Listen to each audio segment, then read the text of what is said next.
once a month, right? Purple and gold. Yeah, it's on the third Thursday of each month.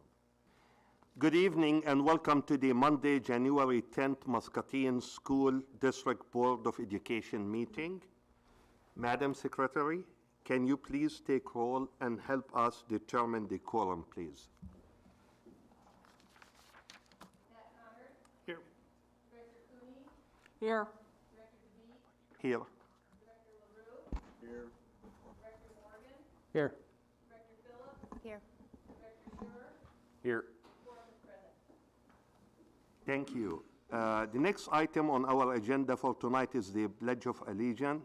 Tonight, Ms. Kelly Peterson from McKinley School, second grade class, will lead us into the pledge. Please stand.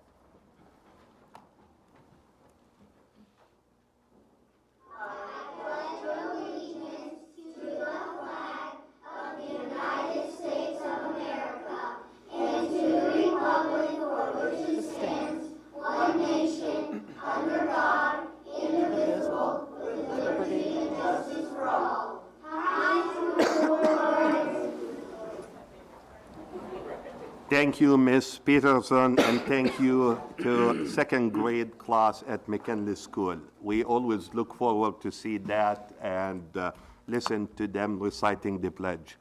I would like to welcome all visitors and media representatives tonight, those of you who are attending the meeting here in the chamber. And with that, I will move to the student board representative updates. And with that, Dylan, all yours. Thank you. I got a lot to share tonight, so buckle up. So first, winter sports continuing to happen. Everyone's having a good time. You know, we've got basketball, wrestling, swim, and bowling. Almost forgot about that. So, and I know our bowling team's doing pretty good, as always. So that's good. Last week we had Happiness Week that was put on by Student Council, as they usually do, and that kind of. They do that the week before finals, so this week's finals, Wednesday, Thursday, and Friday. And one great thing that they did last Friday, that they do all the time, and students love it, is Dog Day. So teachers bring in their dogs, and you know, I think it just really helps students calm down a bit, especially before a stressful time like finals. Also last week, first week back after break, went pretty good. You know, Happiness Week helped a lot, I think, with that. Talked with Mr. Hoganson. They are working on forming a parent committee, and that's kind of going to be similar to what Mr. Christopher does with the student advisory committee, in the sense that parents they'll hold meetings, and what they do is they'll come in and try to discuss topics that are issues in the schools and try to seek solutions to that. Another thing that's being worked on is a Google form that'll be sent out to students hopefully soon. And I have it pulled up here. Some of the what admin is looking to do is revamp Muscatine in a way that is more open towards a study hall, because it's not necessarily being used effectively as it could be. So what we kind of looked at was, or some of the questions that's on there is, how are they currently using Muscatine? How should students be using it, and like how they want to use it? And something that was brought up, because students helped form this, so obviously that's great. And some of the things that we talked about was meetings and clubs for stuff like that, because Muscatine is heavily used for that. So if you get rid of that and make it, everyone has a study hall is what they're looking to do, then you also get rid of the availability for students to meet with clubs during the school day.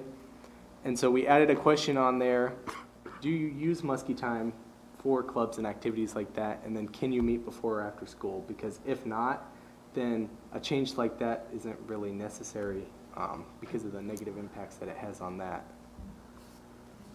Another group, similar to Mr. Christopher's student advisory group, is Muskie Voices. This has been running since last year, something that I recently was invited to. And what we do is we're just working with admin on issues across the board, things that we see, because not everyone sees everything and knows everything, so it's great to get multiple perspectives, and then that helps me out too with sharing things with you guys. MCC classes resume today for second semester, where students are still continuing to take advantage of those opportunities and get those gen eds done, and I know they greatly appreciate it. And I know when I looked at the bill today for my class, I got all wide-eyed and scared for the future, so definitely money well spent. And then finally today, the local scholarship packet opened, and they're doing workshops all day tomorrow to help get seniors set up for that and able to work on that. And that's just one step closer to graduation, which is scary. That's all I got. Thank you, Dylan. First of all, we always enjoy to listen to you and to your report and to the voice of students at our high school. Anyone would like to ask Dylan any question? Okay, thank you, Dylan. Appreciate that. Thanks. Good job.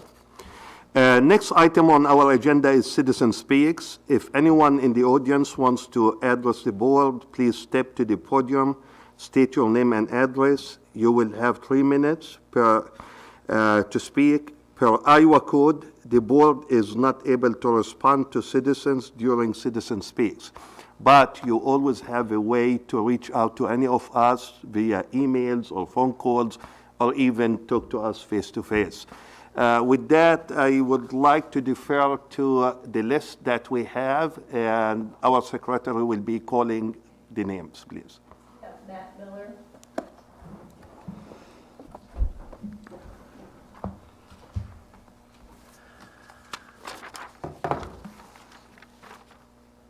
It's Matt Miller, 1778 North Isaac. Good evening. I hope you all enjoyed your Christmas and your New Year. Which brings me to the first topic tonight in regard to the school board and your concern for this community. I sent an email out to the board wishing a Merry Christmas and a Happy New Year, along with hopes that we can work closer together this new year. Sadly, that email got responses from John and the new members of this board. Some simply saying to have a Merry Christmas and that they are willing to listen. My concern comes from the 3 of you that felt the response to myself was not worth your time. This isn't personal, as I'm aware of your responses to other circumstances in our schools about bullying. But that just excludes Karen. There must be some underlying issues with Dennis and Mike. There must, your disagreements that you must have to address the community that voted you into these electoral positions due to time constraints, though, I would like to address my second topic. Parents, this falls on our shoulders. We did not stand up until September when our feelings got hurt. And at that point, we decided to have a stance. That said, you can post all you want on your social media about it being too cold and not wanting to send your kids to school and the administration not having set a policy.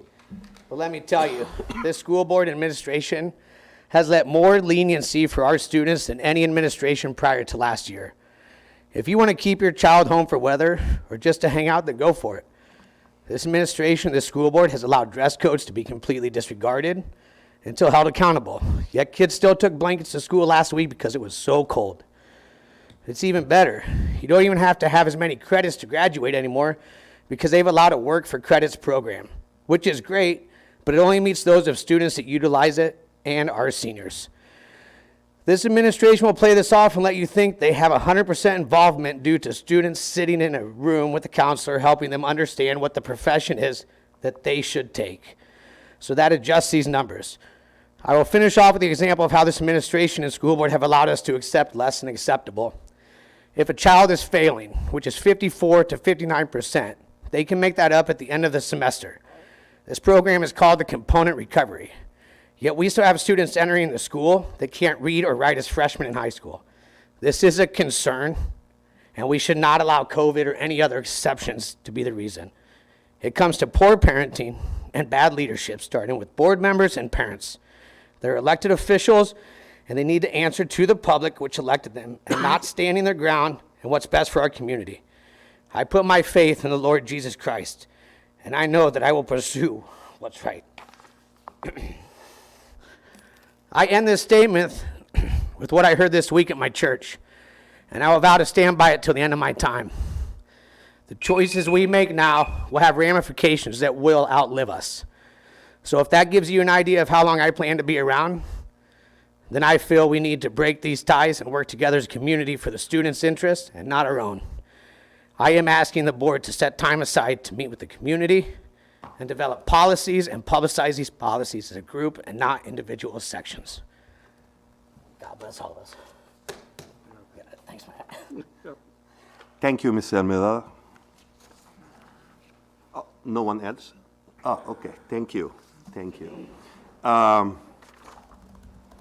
Next item on our agenda is board targets, goals. Item A, students will graduate prepared for post-secondary options. Item B, Muscatine School or schools will utilize resources effectively and equitably. And item C, students will learn in a positive and supportive environment. And under this item, item 1, superintendent updates, and item 2, at-risk overview. So with that, I will turn that to you, Clint. Thanks, John. Just want to update the board and the community a little bit on our COVID numbers, just to keep you in the loop on that. You know, certainly we saw after Thanksgiving break kind of a rise in cases, and then that kind of declined as we've come back from our winter break. We're starting to see those numbers come up again, both for our staff and for students. Currently, we have about 50 cases positive throughout the whole district, and a majority of that is students, but again, that's students across all buildings, about half of that at the secondary level. So we're seeing those numbers continue to rise, and then really watching closely our staffing levels at the buildings. And so one of the things that we look at that, again, we're not to the levels that we were, say, in September. At least from a student standpoint, we're getting closer to that, but our numbers of staff are starting to go up, especially with our paras. So we're watching that very closely. There's daily communication with principals. We've talked about, what are our plans as, if we are short-staffed, how we can move people around, pull people from the district office, really all hands on deck. The challenge, certainly, one of the things we're hearing about this next wave, that it is, although it's less serious, it's more contagious and has the ability to kind of take a larger group down at once, which would obviously be a challenge for us as we've been kind of struggling with staff all along. We don't have the option to go virtual like we did last year. So really our option this year is we're going to run or we'll have to close for a period of days. If it is related to COVID, you're probably going to need to close for maybe 5 days, right, to give time enough for staff to get back into the building. And obviously, we want to do that as an absolute last resort. Also, the challenge with that, let's say, as an example, Susan Clark, maybe they're having the greatest issue getting staff there, but because we're spread thin everywhere else, we can't put any, we just don't have the resources to put there. If we had to close Susan Clark for 5 days, the hours, in terms of instructional minutes that we have to have for the year, that would count against the whole district, right? So the whole district would have to make that up. So if we get to the point where we're closing, we're going to close everybody, all right? Again, we're talking about what those contingencies plans are. It looks different at the secondary level than it does at the elementary. But working closely and trying to keep, things going for, hopefully we can get through this next wave. I think as we get into February, certainly we'll be in a better position, but we're watching it closely now. But again, I wanted to get that in front of you that we do, we want to keep kids in school. We want to keep in-person learning going. But again, that option this year is different than what it's been in the past. And so just wanted to update you on that. Any questions that I can answer about that? I have a question. Is there a spot that we have this information about where we are at with, when you said, for example, about 50 of the students that are out right now? Is there a spot on our website or somewhere that people can see? Because I know I've heard that it's been some concern that we are really not giving those kind of numbers out anymore. And I don't know if that is due to the fact that we're not required as much to do it to the state level. And then how that it is reported to us, is that from like the students, the parents that report it to your office, or is it reported to the teachers themselves? Yeah, so a couple of things on that. We do have a spot where we're doing cumulative totals, and that's kind of how we handled it last year. If you'll remember, back to the beginning of the year, that's the information that we said we would post. The challenge this year, different from last year, is public health's not doing any contact tracing. The Iowa Department of Public Health is not doing contact tracing. And, you know, again, our nurses, they do a great job, but they don't have the ability to contact trace across the whole community, right? So we are, when we have symptoms, they're certainly reaching out and talking to families, but that information is coming from families to tell us when a student is positive. And can we on our own do anything further to help with that contract tracing or anything? Or is it just the nurse staff that is the ones that have to do that? Right, it would be that nursing staff to some degree, but again, once you get beyond one student and it gets out into the community, that kind of goes beyond where they can contact trace, which is why it's been more challenging this year, because again, public health is not doing that, nor is Iowa Department of Public Health. Thank you. Clint, if we close the whole system down because, say, the middle school closes, is that, and this is probably a dumb question, but would the teacher still come to school and be required to do anything? It'd be kind of like we would do a snow day closing. We would just, you know, the staff, because we're gonna have to make up that time at the end of the year. Again, depending on, we have some days that we can work with and some hours. But again, if you're gonna close for an extended period of time, let's say it's that 5 days, right? That would go over our time. Then if we did have any other weather events, any of that would have to get made up, but it would have to be made up by the whole district, right? That becomes the challenge. With, like, say, elementary, for example, being behind because of COVID, could it be beneficial to keep the elementary open? Oh, sorry. Could you hear me okay? Would it be beneficial to keep the elementary perhaps open because we're behind because of COVID? The problem is, I know we have to make them up anyway. Right. Maybe we can gain some ground. it becomes a bit of a contractual issue as well, because then we'd have some staff working and then some staff working again and duplicating those hours at the end of the year. So that poses a challenge. So again, we don't want that to happen. You know, we're going to do everything we can, all hands on deck, to keep things open and moving forward, and hopefully we can get through this. Can you tell us why virtual is not an option, and then some of the creative measures to keep things open that could happen? Yeah, so from last year, we had special regulations that allowed us across the state to do virtual learning, right? And that was removed at the end of last year. So we can't go back to virtual. Same reason, like if we had a cold weather day, we couldn't do a virtual or remote day that day. So we cannot do that. We have to remain in person. And so it's either you're running or you're closing. So, but I also say, I know this is a conversation that's happening in you know, across the communities, across Iowa, and certainly impacting all other schools as well. And again, what that looks like, it's shifting staff around. I think at the secondary level, again, these aren't always great options, but you can create larger study halls. You can group, you know, more kids together. They get a lot of their assignments on through Google Classroom, so they can continue some of that work in that larger kind of study hall setting. Again, not always ideal. In fact, we talked about it today. Just because you have it on Google Classroom in that study hall doesn't mean you're doing it, and that becomes a student responsibility piece.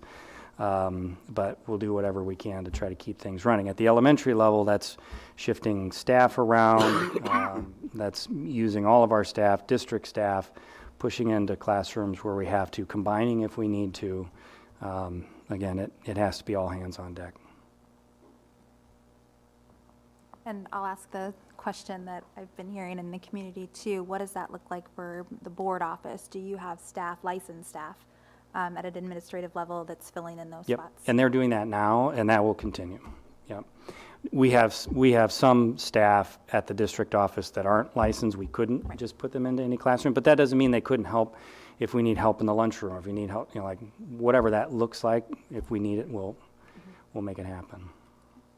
And we've been using the instructional coaches in that respect also, Yep. correct? Absolutely. So we're trying to keep everything open as much as possible Yep. as far as utilizing everybody we have. Yep.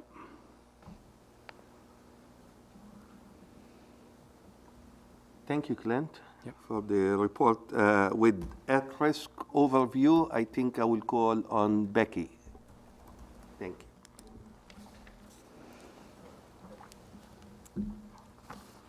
So I would like to introduce Emily Duran and Stacy Orr.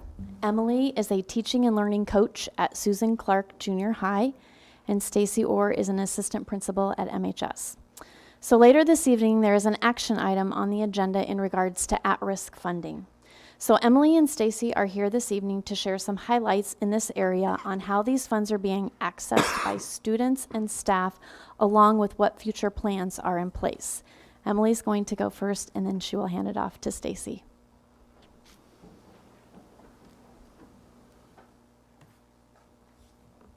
Okay, so at Susan Clark right now, our current at-risk program consists of 2 teachers. They co-teach in core content areas, and then they also have a guided studies class, which is like helping them with homework and asking them to go on to Power School to check their grades and just guiding them along in their studies. Right now, there's 53 students in guided studies. We also have 1 para-educator. She supervises, escorts, and pushes into core content classes to help some of those kids in their actual classes. We have 2 counselors, and then they do guidance lessons with all of our students at Susan Clark. We also have a community liaison. His name is Mike Sterner. He does attendance, home visits, and supervision within our building. We have a resource navigator, Dea Leza. She connects families with the various resources within our community that they may need. We also have a student support team. They meet to identify struggling students and provide interventions and resources to help them get back on track. However, after this year, we kind of reflected on what our students need, and we're piloting, for second semester, we're piloting a restorative program to implement restorative practices with our most challenging students.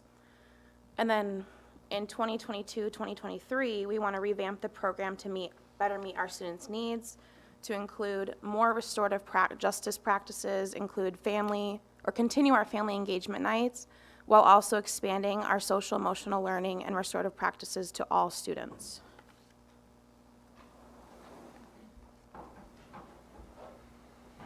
Good evening. At the high school, the teachers that are represented up there, really, most of them kind of are still from that idea where we had the academy.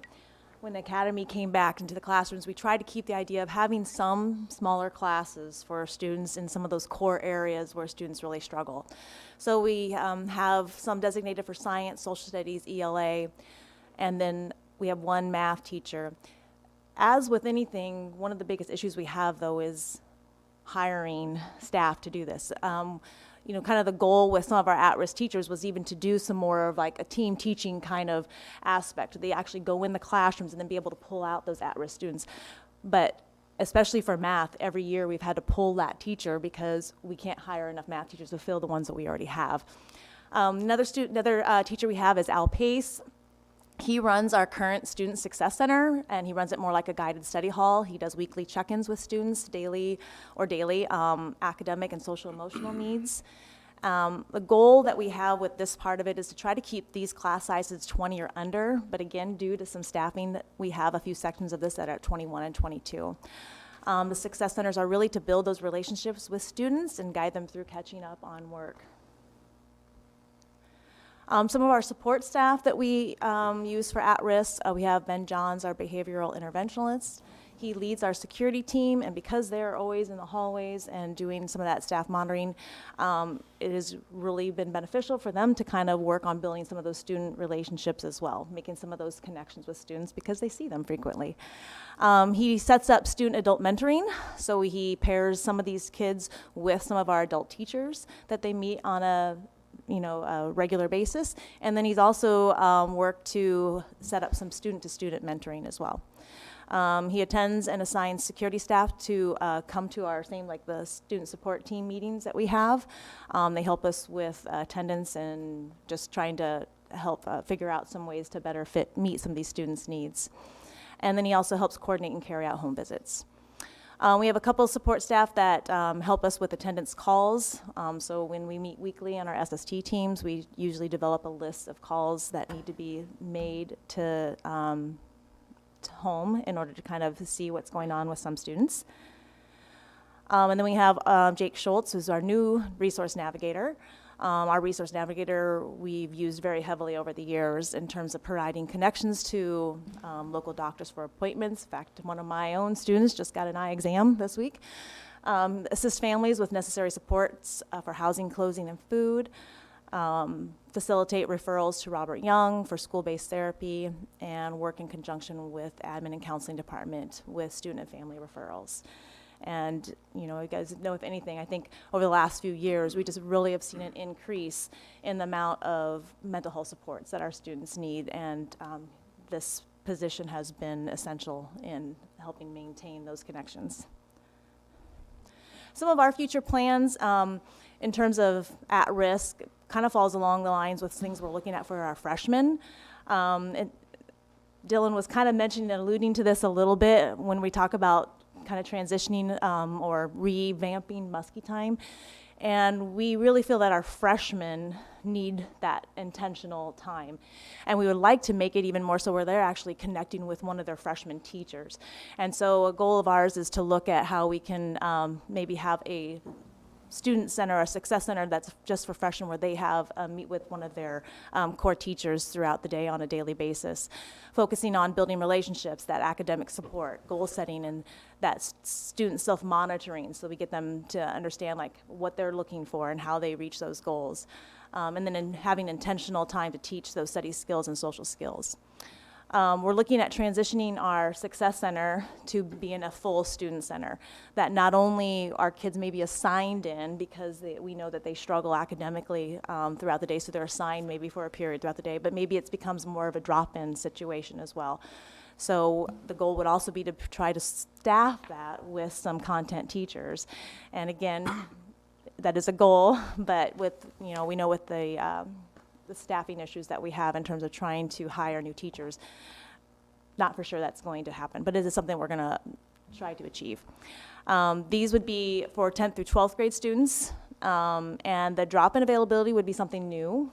This would be something that maybe even a student that's in their geometry class, maybe for that day, the teacher can assign them, maybe they need to go to the Success Center and they're actually going to get tutored there during that time. This could be a student's missed 10 days because of COVID, and when they go back into the classroom, that teacher can't really work one-on-one with them because they're teaching their class, so maybe that student will go to the student center that day. We're just looking at all kinds of options to try to utilize maybe a student center in a different way to meet students' needs.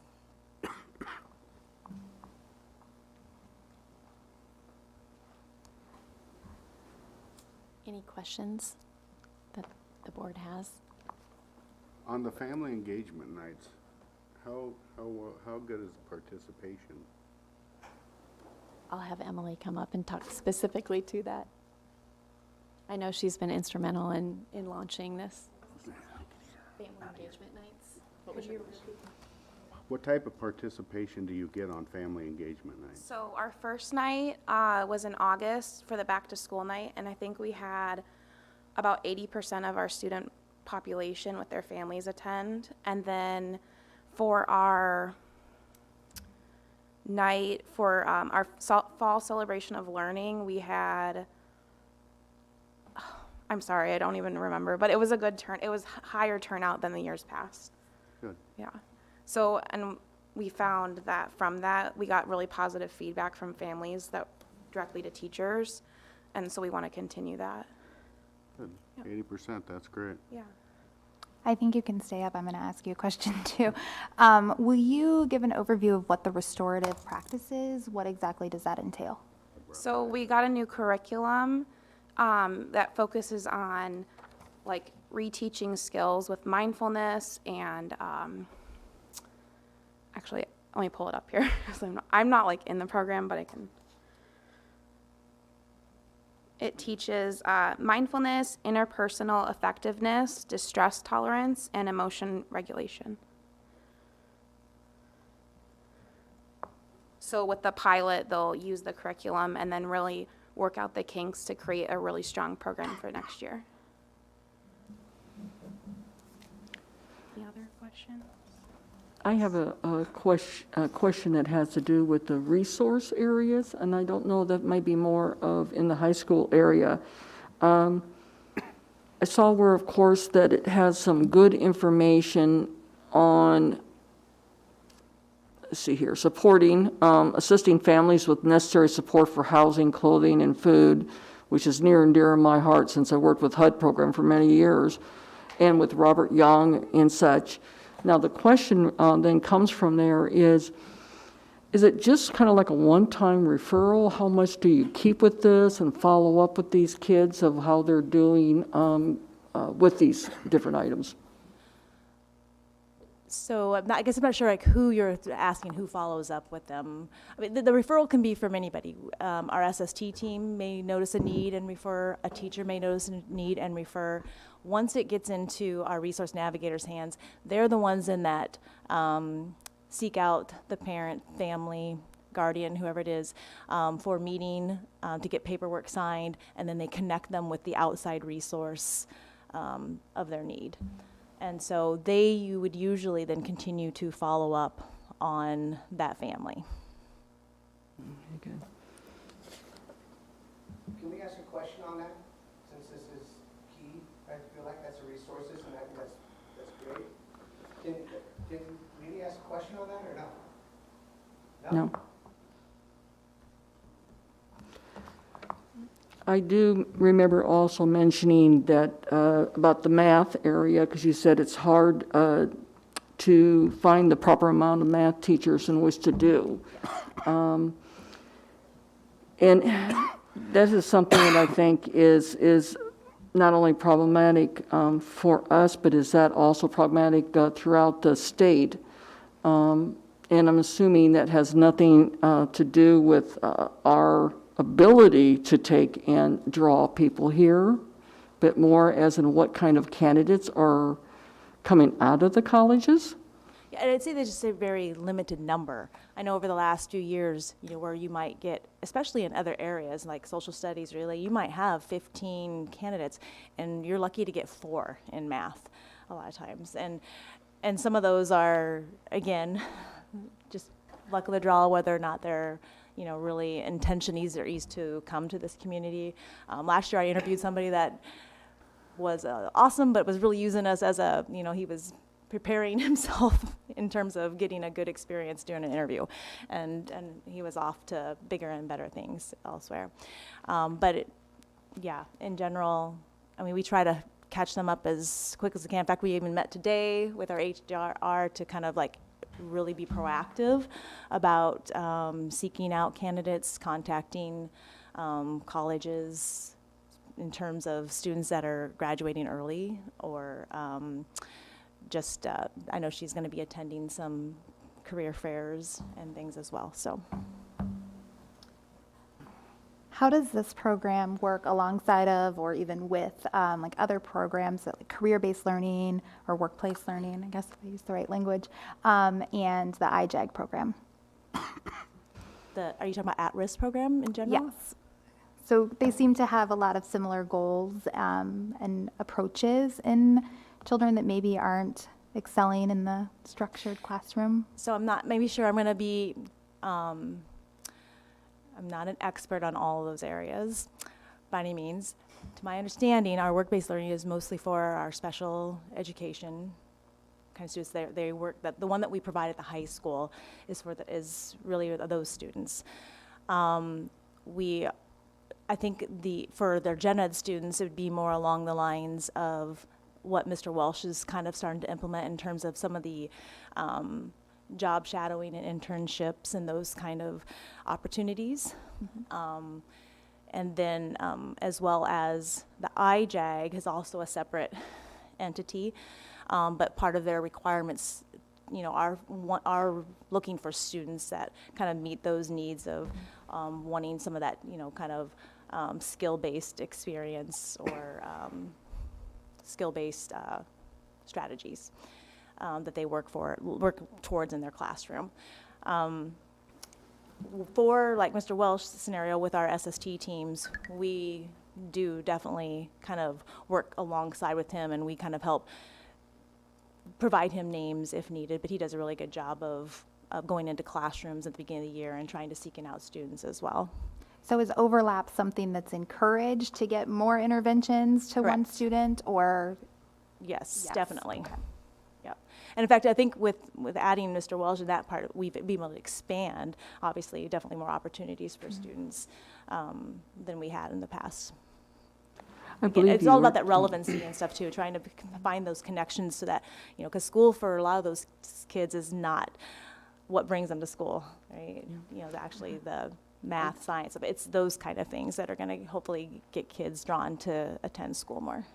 I believe that sounds like you're trying to come up with some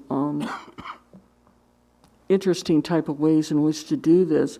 I noticed also that on support staff with Ben Johns, sets up student-adult mentoring and student-student mentoring. What do you mean by the student-adult mentoring? So there's groups of kids that we talk about in our SST team meetings that we feel like maybe could benefit from having another contact person at the high school, someone that checks in on them that's not, you know, an admin or a counselor. And so when we get those names, he will talk with those students and ask them in particular if there's a particular adult that they connect with, and then he works to talk with that adult. Maybe it is another teacher. Maybe it was a teacher they had their freshman year and now they're a junior, but they really connected with them. And he will talk and see if that person would be interested in meeting with that student regularly to mentor them. So that's Good idea. I have a question on the Restore program.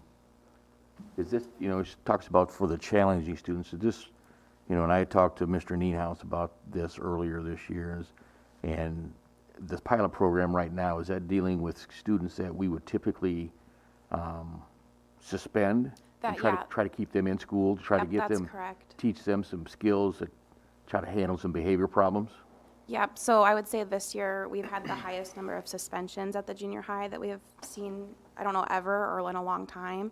So instead of continuing to do something and suspending the same kids over and over again, because it's not working, we're trying to adjust what we're doing by using this curriculum in the Restore program to help change the behavior and really get to the root cause. Yeah, I think that's a great idea, because a lot of times with both parents working, we send a kid out we suspend a kid and they could be running the streets.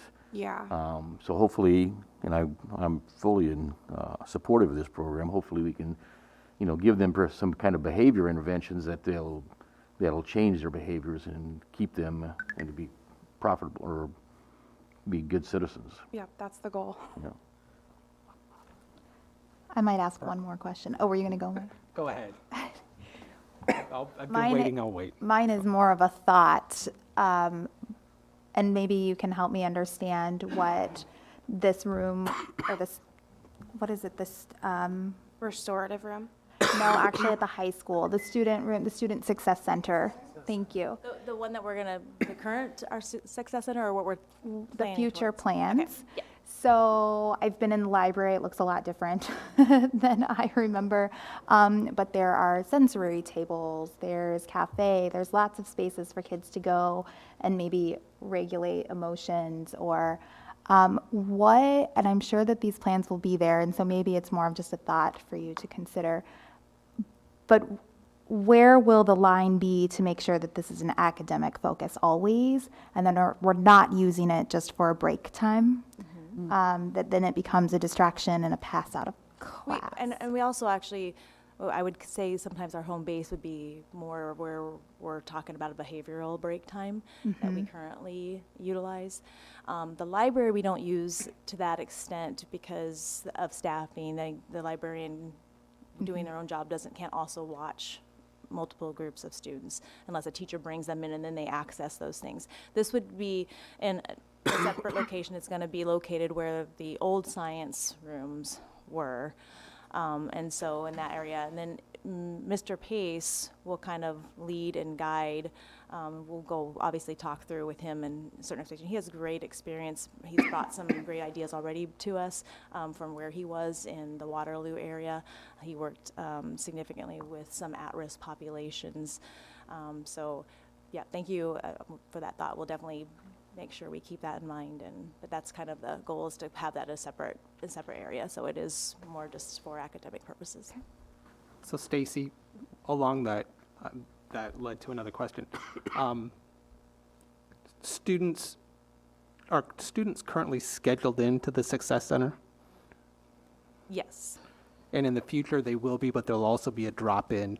So there is the accountability of you are supposed to be somewhere that's with a guidance to it. An Correct. academic focus to it, correct? correct, right. And so when I talk about drop-in, though, in my mind too, it is actually not just like I'm gonna get to Right. choose to come in. And like the teacher's either recommending I go there, so there'd be a sign-in. There'll still be an accountability of this is where you're supposed to be. Correct. So if you're Yes. not going to be in your math class or your science class, your science teacher says, hey, I need you to go down and Mr. Pace is going to work with you today. He knows what's supposed to happen. Or a para is going to go down and work with a group of people that have been sick. Correct. Yep. Yeah. Yep. My question for both you guys, and I almost feel bad asking this because I feel like I'm going to put you on the spot. How are these programs defining success, and how are you measuring if you're being successful or not? And if you don't have that right now, I think that's fine, for but at us- some point, I think I would like to know kind of right now, are you defining it by attendance? Are you defining it by graduation? Are you defining it by credits earned? Time in class as opposed to out of class? How are you defining those? Because I think that that's important, is to set to set goals, to define success yourself and say, here's what we're going to do to achieve these goals. I would say we're, right now, for us, grades is probably a key factor of that, in terms of, because most of these are academic supports, and if you're talking about the smaller class sizes or the Success Center, and, we already are looking at, there are some students that this semester, obviously either didn't meet their need and they're taking up a spot. So we're looking at readjusting, like, okay, these kids, that didn't work for you, we're gonna look at some other alternatives for you, so we open up spots so other kids can get into Success Center if needed. Now, in terms of doing a really good job of taking all these kids and looking at them over the years, we probably haven't done that as well, but we also haven't had a consistent, way of addressing the same group of population, especially with the disruptions we've had the last couple of years. But for us at the high school, mostly it's looking at grades and credit achievement, if they're reaching credits towards graduation. So I'm not sure if this is how we're going to measure it, but because it's a brand new program, but I think we should look at our suspension rate, and then specifically for each kid that gets put into the restorative program, we need to look at the target behavior of why they're being in there, and then to see if that behavior changes after the program. So it would be individually by student. Thank you. Yeah. I have a question for Ms. Orr. So for kids who, especially in the recent cold, if they walk to school because they live outside of, or they don't have reliable transportation, so they don't show up to school because it's so cold, what kind of resources do we offer them? And then as well, how do we balance that if they're not showing up because of that, they fall outside of the component recovery range, so then they have to retake the class? Okay. So one thing I can tell you that we have just recently been trying to work with our transportation on is having an extra van available at the high school, because we do know there are some students that, due to the cold weather, they just don't don't walk there. We had back this last week, a counselor went and picked up 4 students, knowing that. And so that's something that we're continuing to look at because we don't want transportation to be an issue. But in general, we always will look at a student-by-student basis. If there is reasons behind a student absence that we find to be where we feel like it's partly on us because they weren't getting here, I can see us working with them in order to help them reach that level of component recovery. I don't see us punishing students, I guess, for lack of better words, by making them retake the whole class over just because of that. Thank you. Do you see these at-risk kids also being those that have trouble with the rules and regulation of things, and so that's part of the, problem for them? And then how is that able to translate how easy, I guess I should say, it is to get them to understand how to be able to do what they need to do while they're there? Otherwise, the disruption that happens for even any of those other students, and even in a smaller classroom and such. Yes and yes. And I mean, many of these students not only have some behavioral issues or responses, their attendance is usually poor. They don't have maybe the support at home, and so it's an all hands on deck approach. And I think when they talk about restorative, I think about that with our SST teams, and even with my own self. And every student that I finally get to meet with, maybe they've missed so many days, and they come to school once in a while. Like, I'm always having those kind of conversations with them.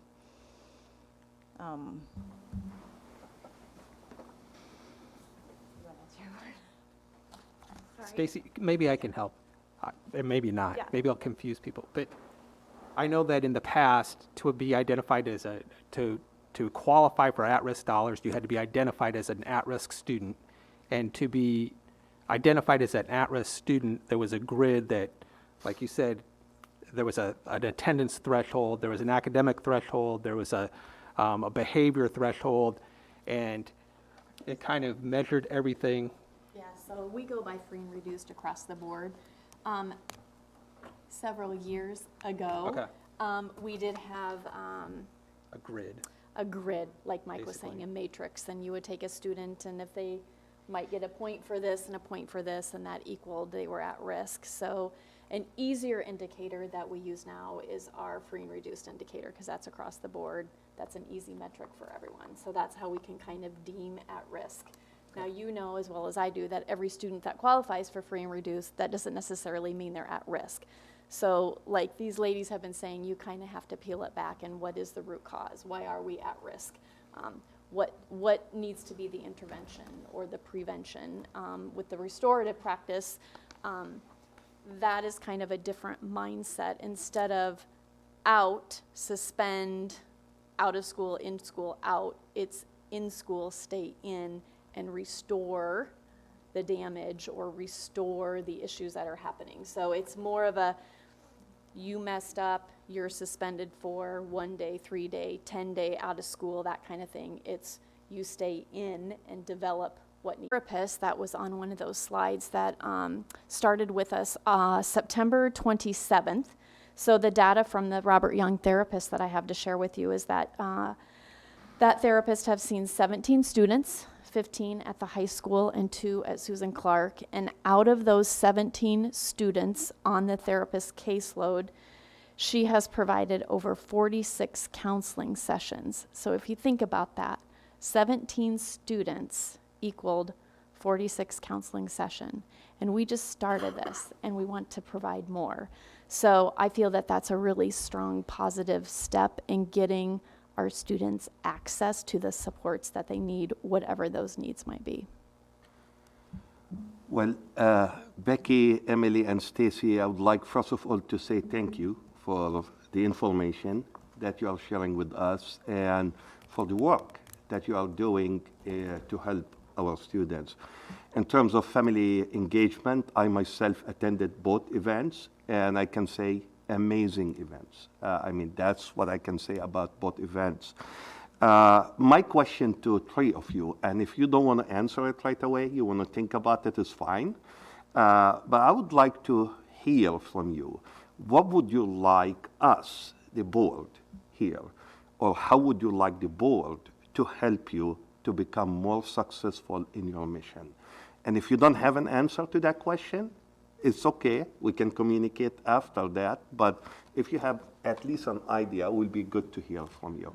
I think awareness is key, which is the discussions we're having right now and have been since this meeting started. So I think awareness of what's happening in our community, in our schools, in our homes currently on a regular basis. I think that's one of the things.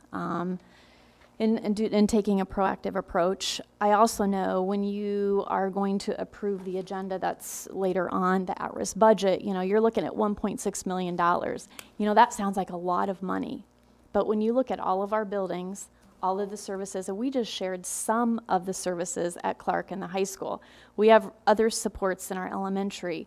We have our social emotional behavior leads, our SEBA leads. We have resource navigators. And all of that takes dollars. So 1.6 sounds like a lot, but I guess I would just always be in support of the board being mindful that sometimes monetary needs beyond the 1.6 could be happening. We're at a great, leverage point where we can use some ESSER dollars to fund some of these, services. And, at one point in time, we're not going to have ESSER. So I guess just to be mindful of the financial price tag that some of these interventions and services might take. Thank you. Any other questions to Becky, Stacy, or Emily? Thank you. Thank you.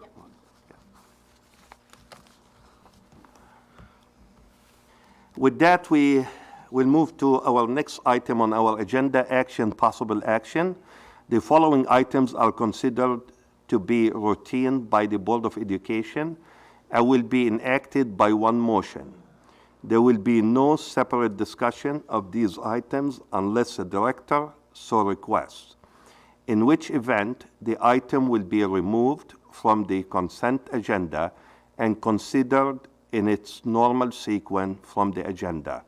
The items are 1, minutes, 2, bills and claims, 3, employment recommendations, 4, special education contracts, 5, policies with no changes, minor changes, required by law changes. And before we talk about the wishes of the board on this, I would like to ask Clint to share with us a couple items about the consent agenda. I think just real specifically, 2 items that related to those policies that I just want to pull out separately. We'll talk about those, and that would be 405.6 and 406.3. Very minor, just some language changes in reviewing that, and actually talking with Mike today about some questions around that. There's just some small changes I want to make to that, but because there are some changes there, I want to pull those separately, talk about it, and then we'll come back and, if the board wishes, approve those. So my recommendation would be the motion would be to approve the consent agenda minus policies 405.6 and 406.3. Okay, what are the wishes of the board? I'll make the motion to approve the consent agenda as superintendent has recommended. I'll second. Thank you. We have a motion and second. All those in favor of approving the consent agenda with the recommendation of removing 2 policies from it, please signify by saying aye. Aye. Aye. Oppose?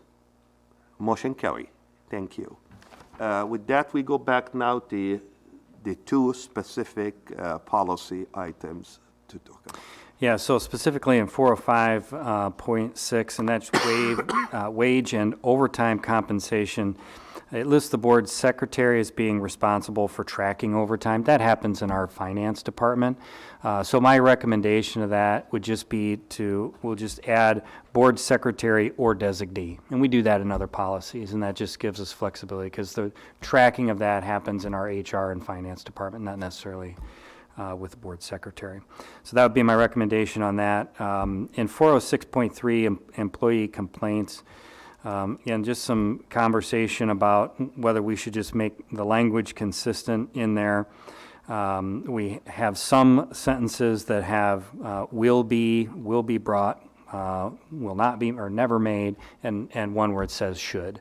So recommendation that we change that sentence that says should be discussed to will be, just so there's consistent language across that whole piece. So Clint, just to make sure, it's 405.6 and 406.3, right? Correct. Okay, should we work on both of them at the same time in one motion, or shall we do that separate? I think you can make a motion to approve both of them as recommended. Once we have the motion and second, then we can talk about those individually and go from there. Okay. Okay, what are the wishes of the board?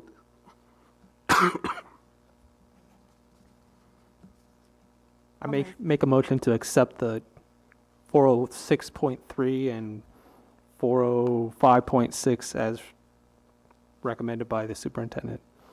Second. Okay, we have a motion and a second. All those in favor of? Just before we Oh, get I'm to sorry, that, if let's there have a are discussion. Yeah, I'm sorry. any conversation related to that.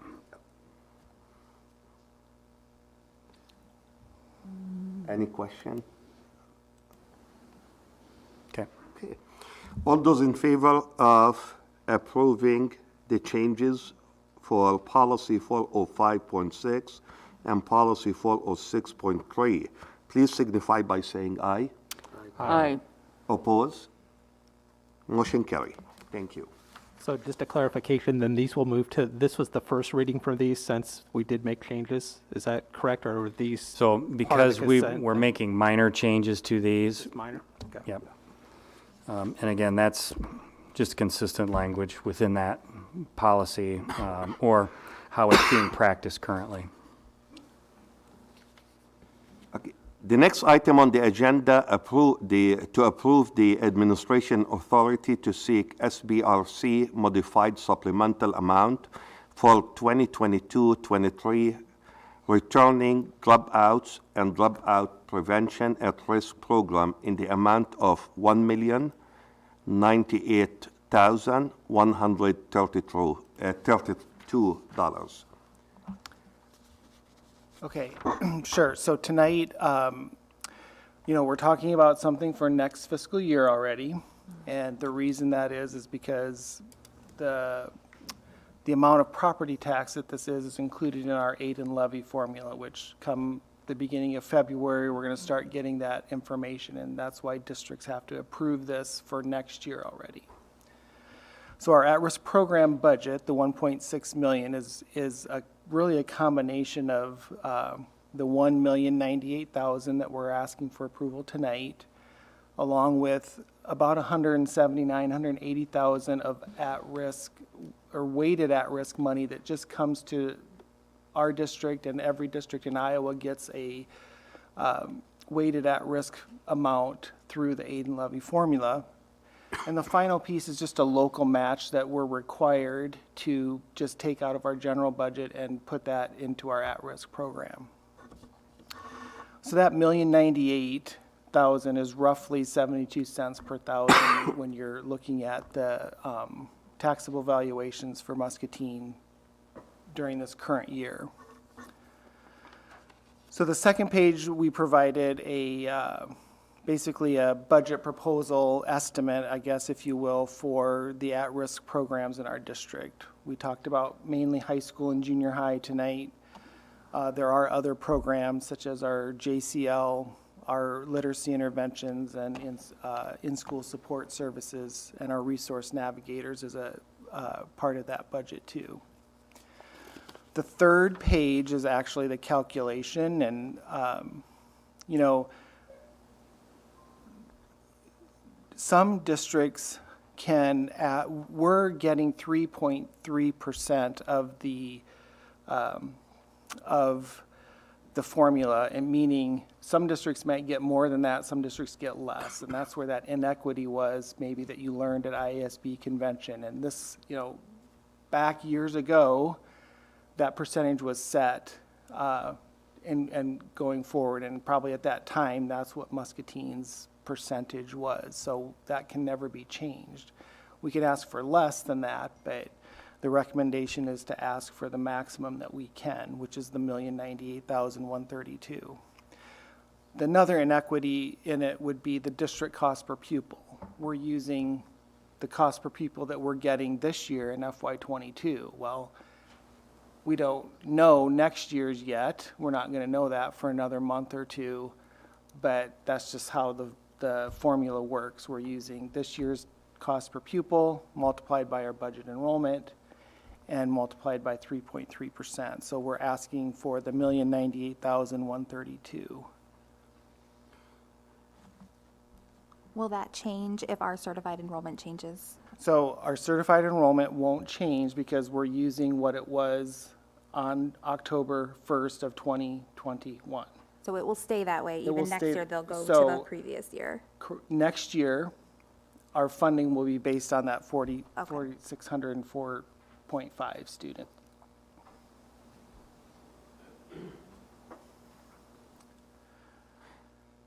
Okay. Any other questions for Tom? For me.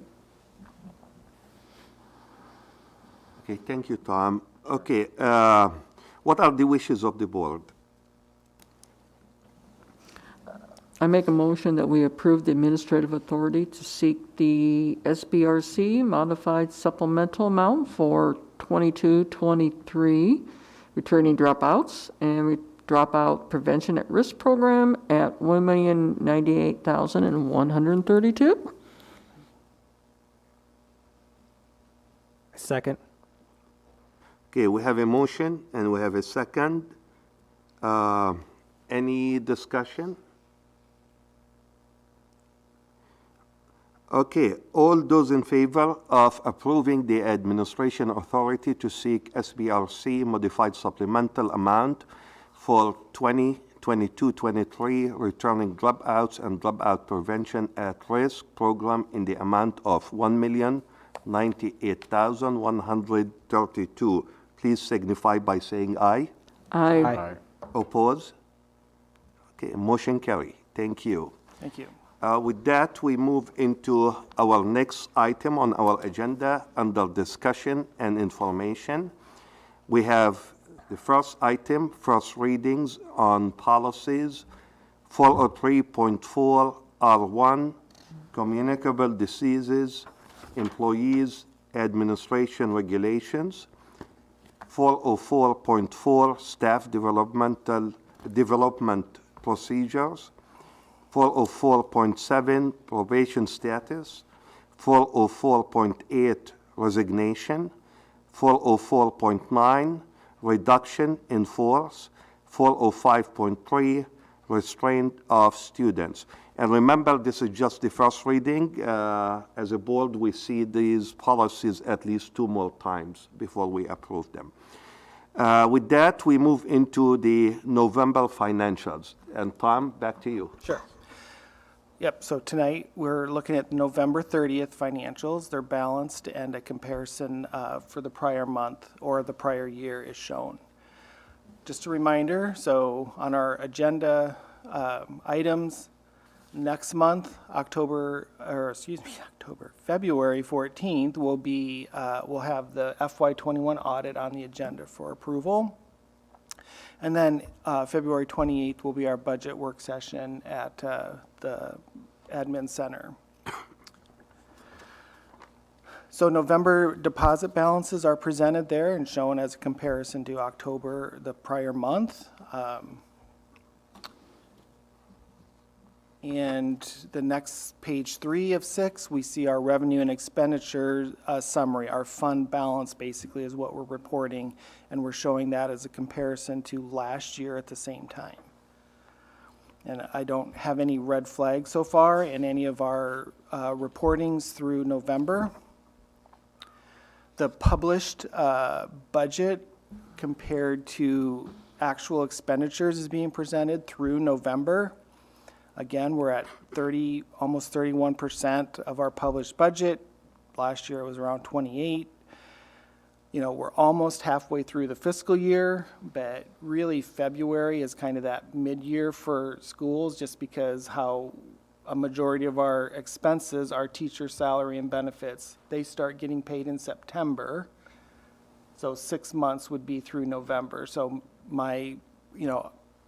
halfway is good, but then you also got to keep in mind that we have more teacher salary and we're not halfway through yet with teacher salary and benefits. But as of November, nothing out of the ordinary.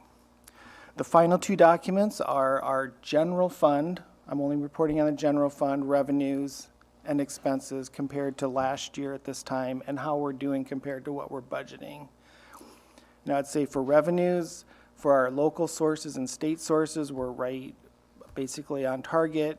Those federal sources, they lag behind because we have to expend those before we can submit for reimbursement. Quarter 1 was submitted in December, but we just received our ESSER quarter 1 reimbursement in January. And then we did receive Title I and Title II in December. So that'll be on next month, showing the revenue that we've expended through December. I'm sorry, revenue expended, that didn't make sense. Revenue received through December. Okay, so the final page is our expenditures in the general fund, looking at salary, wages, benefits compared to our budget and compared to last year at this time.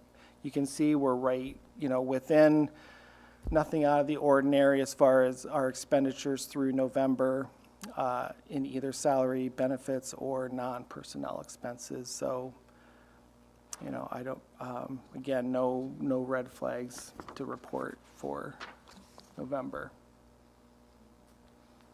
That's it. Any question for Tom? Tom, I do have one. I just wanted to kind of make sure I've got it in my brain properly. That. And that would be on page 3, I believe. Okay. Yeah. So our revenue and expenses. Yeah. Summary? Because, okay, what I'm looking at is, needless to say, in 2020, our PPEL amount For PEPAL, was totally different than what it was for the 2021. So are you Which talking about is- the expenditures year to date, right? Right. In physical plant and equipment levy, and that's, the differences could be because of the projects that we have going on, or what, I don't know off the top of my head what we're spending in PEPAL versus SAVE, but it's just gonna be the timing of some capital project expenditures that we have would be Gotcha. the biggest difference as to where we're at through November this year compared to last year. Gotcha. Thank you. Yeah, no problem.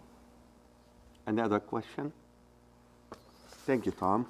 No problem. Thank you. With that, we move into announcements, meetings, and events.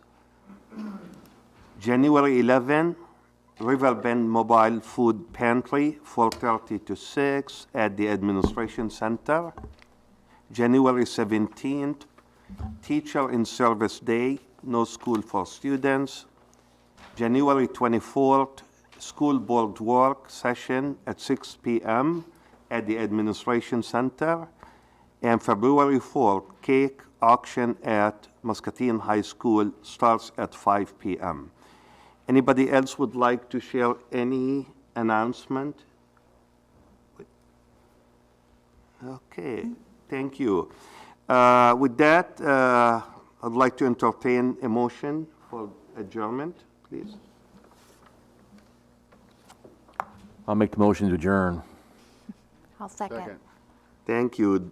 All those in favor of adjournment, please signify by saying aye. Aye. Oppose? Motion carry.